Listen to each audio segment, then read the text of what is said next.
and we currently have 35 subjects which have come into the top 100 for their area in the QS subject rankings, and these come from all different faculties, which really shows that at Bristol we don't have one main area that we focus on, but we achieve across many different areas, whatever you're looking to study.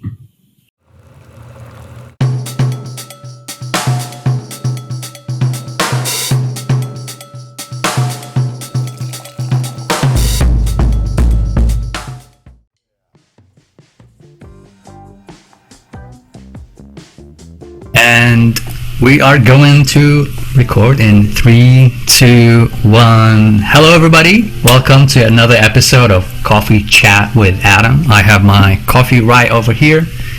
And Jess, do you have your coffee with you? I have my water with me. That's fine. My coffee tastes great today. I don't know what I did, but it tastes great. I think it's the almond milk. Alright, so today's another episode of Coffee Chat with Adam. I'm joined by Jess Bauer from the University of Bristol. How are you doing, Jess? I'm good, thanks. Alright, so today again is another episode. We're going to be having more episodes a week after that. But today, I'm very excited to talk to Jess so we can learn more about the University of Bristol. So without any further ado, I would like to come and ask Jess a very simple question. I would like you to just tell us a little bit about yourself, your position at the university, and also some of the duties that you do in that position. Yeah, of course. So I'm Jess. So I work in the international office, in the international recruitment team in the University of Bristol. So our team are here to give students guidance and guide them through their journey about learning about Bristol, how to apply, and also supporting with their journey from application to enrolment as well.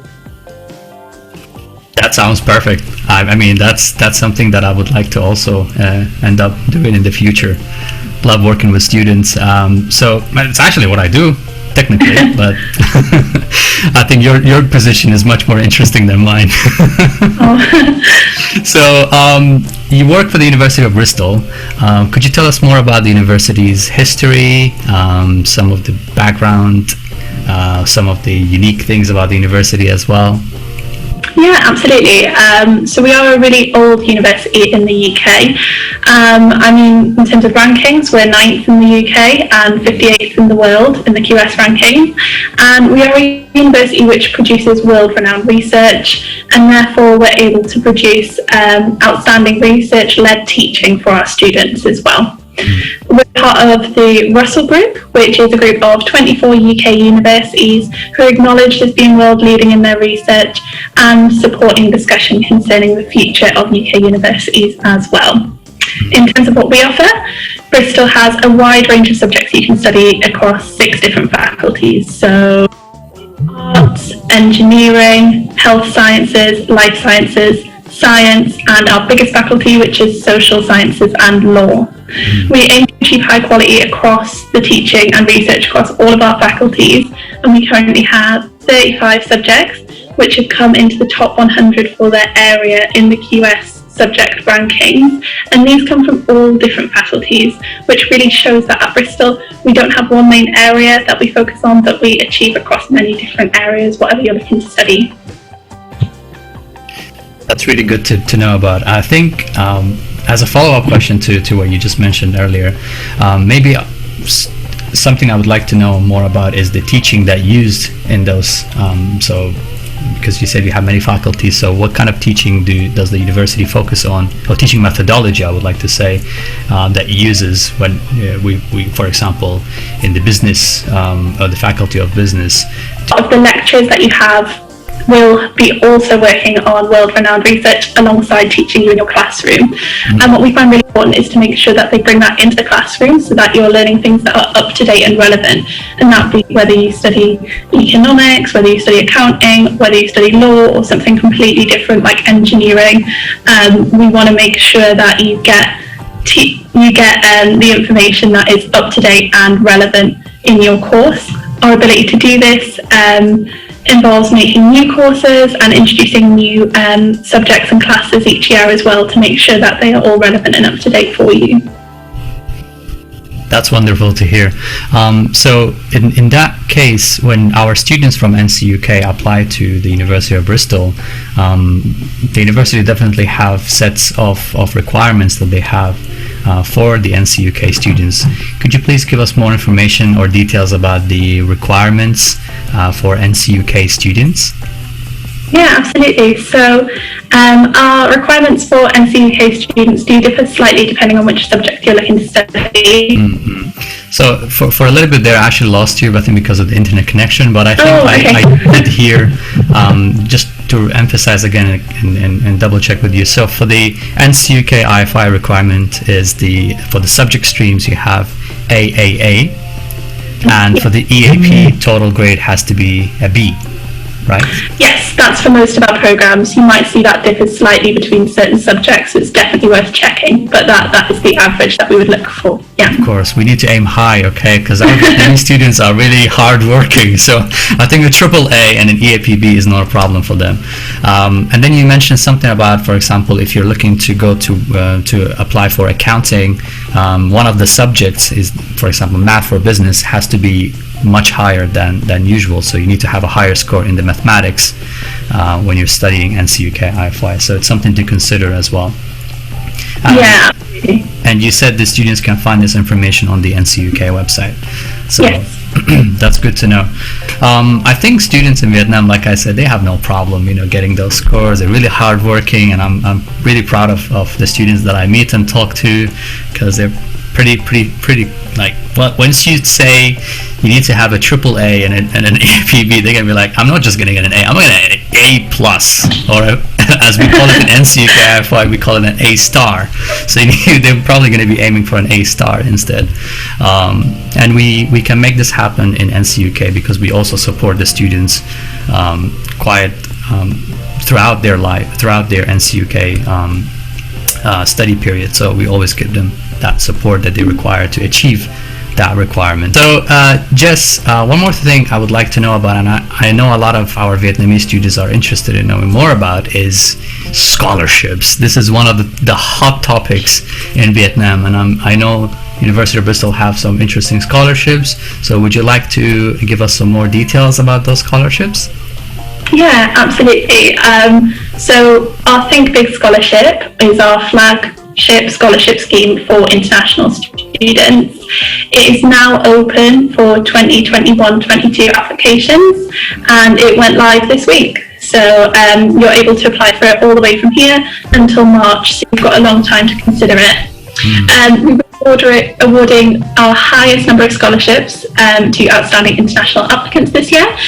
We have an investment of £1.75 million into the scheme this year. Wow. The awards, they will either be £5,000 or £10,000 off your tuition fees for undergraduate students, or £5,000, £10,000 or £20,000 for postgrads. So there is a subject-specific one that's included in that as well. So as well as having that open to all subjects, we've got some £5,000 ones that are coming from specific subjects as well. And by doing this one application, you will get assessed both the general one and for any that relate to the course that you're applying to as well. So how do you apply? Well, once students have applied for Bristol, you can then fill out a scholarship application on our website, which will have 3 questions about why you're a good ambassador for Bristol, what you've done to help your community, and what big career prospects you have for the future. So that's why it's called the Think Big Scholarship. We really want to know what you want to do and how your course at Bristol is going to help you get there. So it's not a scholarship that's based on merit or grades, it's based on what ambassadorial qualities you have. And I really do encourage everyone to apply for it, as I'm sure you can all think of some good examples, and we're not looking for anything groundbreaking. We're more interested in how you're able to reflect on your experiences, and if you can tell us what you've learned as well. Mm-hmm. So that's one of the most popular scholarships like the University of Bristol offer, right? And it's, yes. I would say it's also very competitive, right? You say that, yes, we do get a lot of applicants from all over the world. We have awarded quite a few scholarships to Vietnamese students last year, so it'd be great to bring this there as well. Nice. Oh my god, I'm always very happy. Like, I just immediately get very joyful whenever I hear Vietnamese students getting scholarships. I'm like, yeah. My students are hardworking.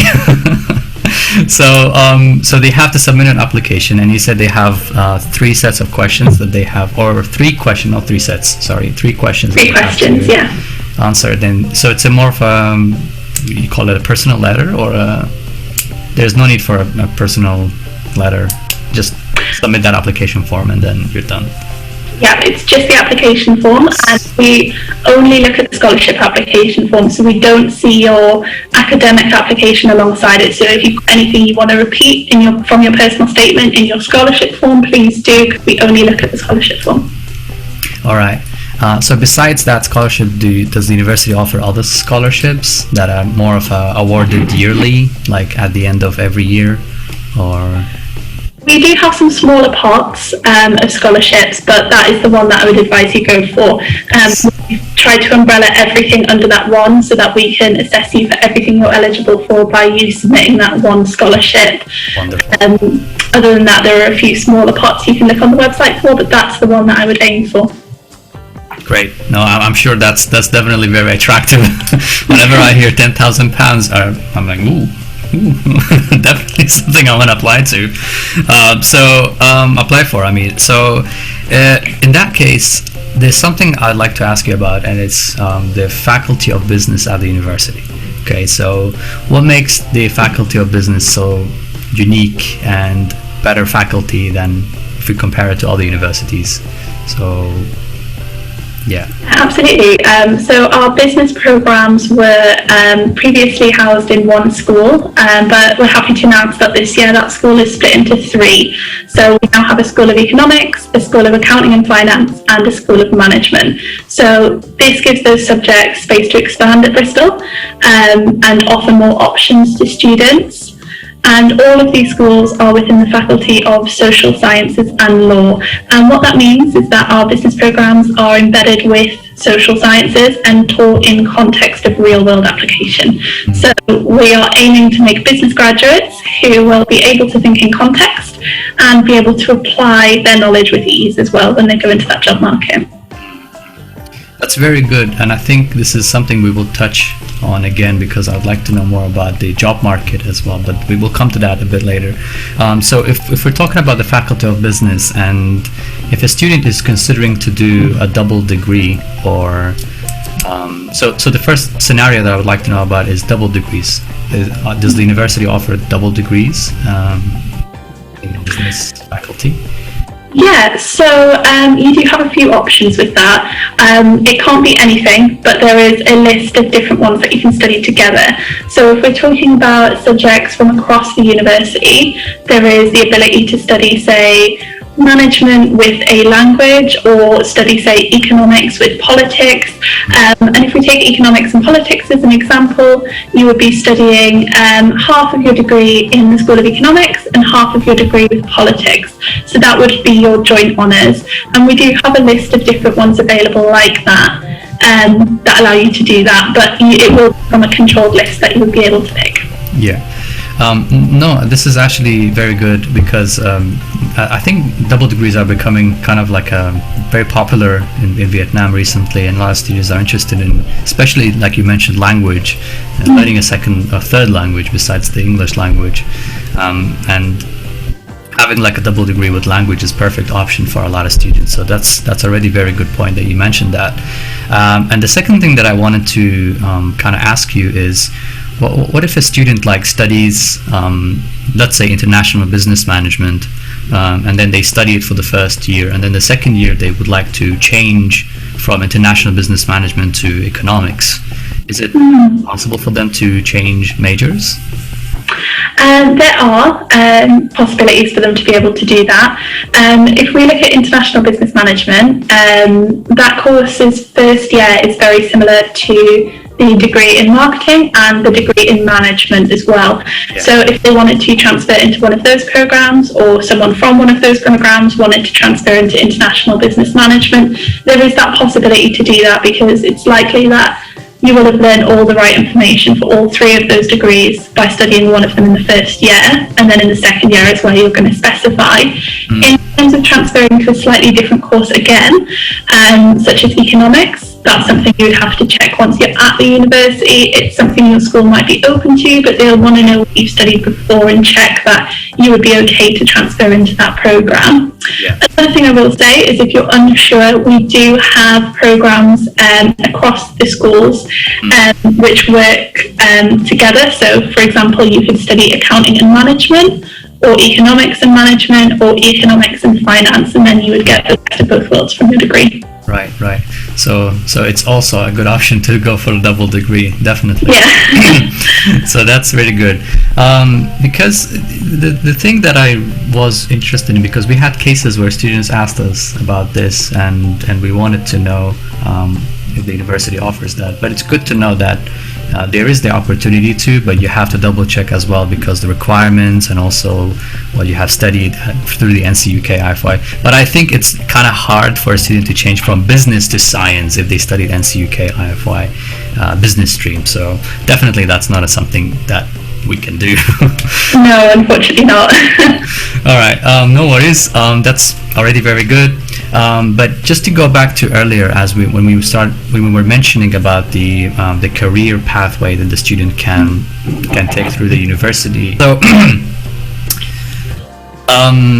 so Jess, another thing I would like to know more about is the work integrated learning. I know the university uses some form of work integrated learning when teaching the programs. So could you please give us more insight about the work integrated learning and how does it work? Yeah, absolutely. So there are a few options. The first option is check your subject. Some of the degrees that we offer them as a 4-year program where you get to have a year in placement, and that will be taken during your 3rd year. So you would do 2 years at the university, 1 year in placement, and then 1 year back at the university as well. So that's one option. If your degree doesn't offer that, or you're looking for something shorter, say through the summer, we do have a few options available. So our career service is a really great place to go. They have almost like a portal that students can log on to, and through that they're able to see what internship and placement opportunities are available and go to the career service to get advice on that. If we're looking at more subject specific, in our Faculty of Social Sciences and Law, we have a team called the Professional Liaison Network team, and their job is to help students within that faculty to look for internships, mentoring schemes, placements, projects. So they are very focused on those subjects. And we have a similar thing for our engineering students as well. So there's lots of options depending on what subject you're taking, but I would say the first thing is to check if there's a placement within your degree, or if you want something shorter, go to the career service or go to the subject specific specialists within the university, and there's a lot of guidance available for that. Mm-hmm. So they can check all this information online as well, not just in person. So they can do that before they actually start the university. Okay. Yeah, so on our website we have a list of what our career service provides. We also have a page for that professional liaison network within social sciences and law, and a page for our industrial network office within engineering. So you can check all of that, and then once you're a student here, you'll also have access to the tools that the career service use, like that online portal with the advertised places. Mm-hmm. That's actually perfect, because we would like to recommend students who are watching this right now to go to the university website, and it's they can check this information out because I know I like students who do research before they actually make their decision, and this is something probably you're going to be giving them this advice at the end when I ask you the question about what kind of advice do you have for our students. But just to go back to that one single point where you mentioned there's the professional liaison team, you said, and their job is to help students apply for work placements during their degree time. What about after they graduate? Like, does the team also support them with that? Yeah, so in terms of after they graduate, the professional liaison network, throughout their degree, can set up events where they can meet employers and network that way. And then after a student graduates, we have our career service and we have our professional liaison network and a few other teams that can help them with that. So the way they help them is the advice team have trained advisors there where they can have one-to-one meetings with them, and through that they can help explore different career avenues. They can make recommendations for places to look, and they can also support students with putting together an application as well. They sometimes run workshops as well for how to put together an effective application, interview techniques, everything like that, to really prepare graduates. Another way that graduates will be prepared as well, at Bristol we recognise that for certain professions, accreditation on your programme is so important. So over 40% of our teaching programmes actually come with accreditation by professional bodies. So for example, in accounting and finance, all of our undergraduate programmes, apart from BSc Science, hold ACCA, CIMA and ICAEW accreditations, which are all really important for accounting and finance. But some of our other programs, such as psychology, for example, where that's important, will also have that accreditation. So all of these things, the career service preparing the student and also the programs coming with accreditation, helps that student to be ready for employability when they leave the uni. Those accreditation, I think they're really important, especially for after they finish their degrees, because a lot of the firms, like you mentioned, are recognize those accreditations. So it's good to know that some of the programs are accredited, which is great to know for our students to make their decision as well before they apply to which program they would like to study. But I think knowing about the career life and where they can end up being, one thing I would like to ask about that is going to be linked to where they're going to be living is the lifestyle in the city. So how does it feel to live in the city? How does it feel to live on campus? What's the social activities, the general social activities that people do in the city? Are there any social attraction points? Just tell us more about the city and the life on campus in general as well. Yeah, of course. I mean, I can't talk about the University of Bristol without mentioning Bristol as a city. It's an amazing place to live, especially if you're a student. So it's a very lively and young city. It's in the southwest of England, and it's it's under 2 hours on the train to London, and it also has its own international airport in Bristol to fly to different European destinations. So if students want to explore further during breaks from study, that's always a possibility. In terms of the city itself, living on campus and being a student here, Bristol has one main campus, which is called Clifton campus, and that's the one that's based in the city centre. And unless you're a veterinary student, you will be on this campus.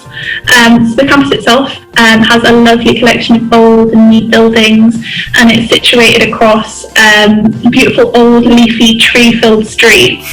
And in the heart of the campus is our Royal Court Gardens, which is a beautiful green area to relax the classes. So it's got a very old campus feel to it. What's great about it being in the city is you will have everything near you for when you step out of campus. So you will have all your shops, your supermarkets, your cafes, your restaurants, your bars, all within close walking distance.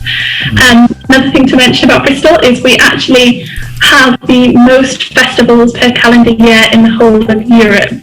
So that sounds like a lot of holidays. Yeah, so whether you're into art or music or food festivals or comedy festivals or hot air balloons, we have a massive balloon fiesta. That the city provides. It is a little different this year, of course. We can't have as many festivals going ahead, but the city also provides a lot of other things to explore when it's a little bit quieter. A lot of green space and parks and things like that to relax. So it's a lovely place to be. And the things to do within the university, as well as getting involved in your course. We also have our Bristol Students' Union, and the Students' Union has over 300 different societies that you can join. So most things you can think of, there will be a group of people who are happy to meet up and do it, whether it be sporting events, whether it be arts and creative events, or music or anything else, you will likely find it. There's a lot to do within Bristol. It's a very lively place. It sounds like, if you go there as a student, you go out there with a huge network and a lot of entertained time, and you're going to spend your years like really to the top. I think this is fantastic to hear about, especially the festivals, man. We don't have any festivals here in Sweden. It's like, yeah, just one or two. Like Easter and Christmas is like, anything else? No. Yeah, it's lovely. Some of them are during the day, more family friendly, like nice. where all our hot air balloons go up. But then some of them are more classic music, small music festivals or small art festivals and things like that. So it's really nice. Oh my god, I just miss university life. I feel like I need to go back 4 years, go back to university. But clubs and societies is also really good to hear that there's student union, there's other clubs and societies that you can join. Are there any Vietnamese clubs and societies in the university? Unfortunately, we don't have a Vietnamese society at the moment. We do have over 50 country-specific societies, so we have quite a lot going on. But if you are a Vietnamese student and you're looking to get involved in international student societies, and with international students, we do have something called our Global Lounge team, and they actually put on international events to celebrate different festivals, different cultures all the way through the year. They're great for when you get here as well. They do a lovely welcome event that's especially for international students to help you settle in Nice. to meet people from Vietnam and all over the world that way. That's quite a good way of doing it. Maybe the students who are watching the episode today are gonna be like, I'll be the first to start my Vietnamese society. Yes, yes, that would be brilliant. I don't know. That would be brilliant. I agree. But do it. So another thing I wanted to ask you about, because I know a lot of students that I talk to feel sometimes it's kind of important to have a touch of home where they're going to be living when they're doing their studies. So are there any Vietnamese restaurants or shops or cafes or any Vietnamese, culture in the city? Yeah, absolutely. It's a very diverse city. So the university itself has 25% international students and over 100 nationalities, but the city itself also has over 100 nationalities, if not way more. And because of that, you have so many independent shops, independent restaurants, a lot of small Southeast Asian supermarkets and things like that. So you'll be able to get the ingredients to cook with, you'll be able to go out and eat in that you're familiar with. Bristol has a massive culture for independent stores and restaurants, so there are a lot out there, and you can not only, if you're feeling homesick, go and take care of that need, but you can also explore other cultures as well. So in short, you can definitely find some Vietnamese food. Yes. I think another thing is that in Vietnam, you've been in Vietnam, right, Jess? I haven't. I've been Southeast Asia, but I've never actually been to Vietnam. All right, your next stop is Vietnam. Yeah. Your next stop is Vietnam. So after COVID-19, you're going to be coming to Vietnam. That's a promise. Okay. I will. All right. So in Vietnam, the coffee in Vietnam is one of the best coffees I've ever tasted in my life. I love the coffee in Vietnam. So I know a lot of students, we need some fuel. We need coffee, So Vietnamese coffee is one of the things that I started to love when I was in university. And so it became a close thing to me as well. So when I went to Vietnam and I tasted the Vietnamese coffee, I was like, again, this is something that I love. So I know a lot of Vietnamese students that are watching this and they'll be like, I need to have some of Vietnamese coffee. But you can probably find it as well in the city, somewhere, hiding in a corner. Absolutely. I've had it before. It's very good. It's very good, right? But I have had it. Yeah, Vietnamese coffee is the best, and I'm sure our students could love it there. But I just have two more questions, and before I finish, the first question I would like to ask is about the financial expenses and how does it, how much students do usually spend, or how good. I would just talk about expenses in general. Like, how does it feel to live in the city? Is it expensive? Is it okay? Is it manageable?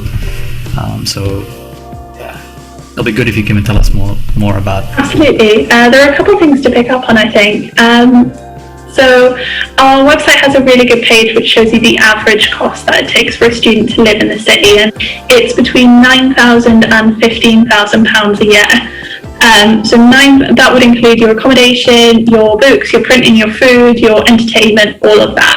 Of course, a student who's living on £9,000 a year is going to be a basic experience, that is going to be a fine experience, but someone who's living up to £15,000 a year, that's just going to allow more for your entertainment and your coffees and things like that. So that's the average that the university put out as the average student. In terms of what it's really like to live in the city, we are in the south of England, so a little bit more expensive than the north of the UK, but nowhere near as expensive as London. We're a lot cheaper than London, Sure. in Bristol, which is good. If you're looking at university accommodation, what's really key about this is a lot of it is within walking distance to the university. There are a few that's slightly further away, but again, that's something you can think about when you come to apply for accommodation. If you're on one of them that is in walking distance, it means that you don't have to spend much on transport. And that's something else about Bristol. A lot of the places in Bristol are walkable, so you can kind of cross public transport off your list of things to worry about. And Bristol is a big cycling city, so if you're into cycling, that's another way to get around as well, and that is a very common way to get around as well. So yeah, I'd say between £9,000 and £15,000 a year to budget. And if you wanted a further breakdown of what that includes, I would advise you to go to our website, and I would think carefully about where you're going to be based, so you can think about transport options and things like that if you're looking at where to save. Yeah. So that's under the university website under accommodation, or is it international students? So it's somewhere in... Yeah, I think the best way to find the living expenses information, if you go onto the homepage, if you type living expenses in the search bar at the top, that page will come up, and that's the easiest way to find it. All right, so put in the search bar living expenses. Got it. Yeah. Okay. Well, I'm running out of questions here, but I do have one final question before we end the episode today, and it's actually not a question, it's more of a kind of like